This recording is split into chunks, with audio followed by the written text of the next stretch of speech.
This here is the yeshiva that I went to as a teenager. It's the Skvera Yeshiva here in Williamsburg.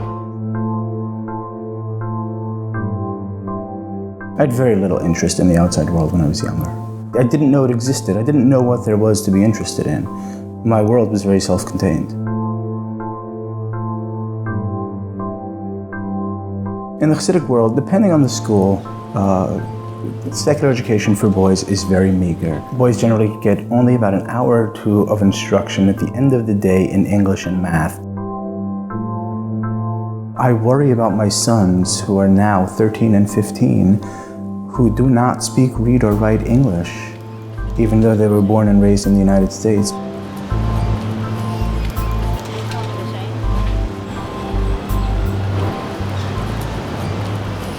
The way marriages work within the Hasidic community is that they are arranged through a matchmaker.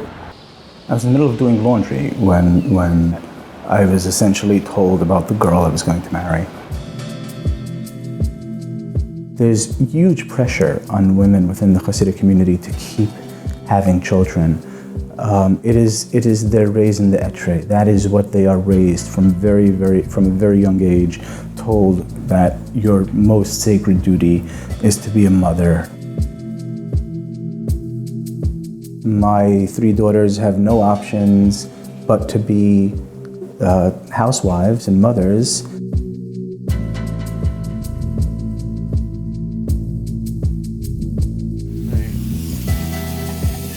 Fathers are very significantly involved in the lives of their children within the Hasidic community. Someone somewhere is going to criticize my omelet-making skills. I eventually had 5 children, but after I had 2, I started feeling the pressure to have to provide for my family. I'd been taught to study Talmud and Jewish law, but nothing about how to provide.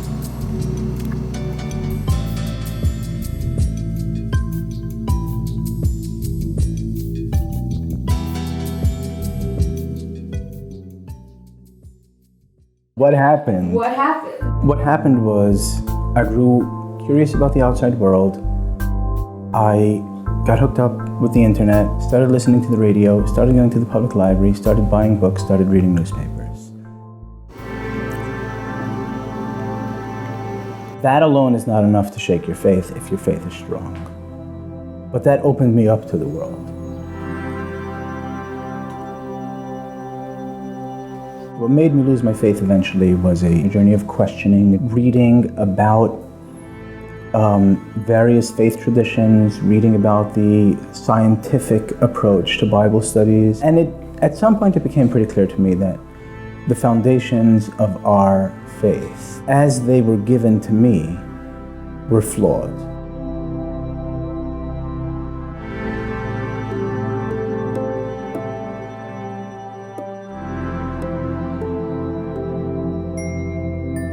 The family court had restricted my visitation without even me having a chance to come to court to sort of explain my side. My book ends on a sad note because there's something profoundly wrong about a society in which that can happen, where you move away from a lifestyle that you find intolerable, and as a consequence of that, you lose the people that are most important to you, most precious to you. At the same time, I do know that they are living in a community that, for many people, it does work, and many people are truly happy, and the people in there do not see themselves as trapped. I would not have made the decision to leave knowing that I was going to lose a relationship with my children. There was no way that I could have done that. In retrospect, it really was the right decision because I am now living a kind of life that I wanted to be living. I am hopeful that, at least with some, I will rebuild a relationship at some point. I don't know when, and I don't know how it's going to happen.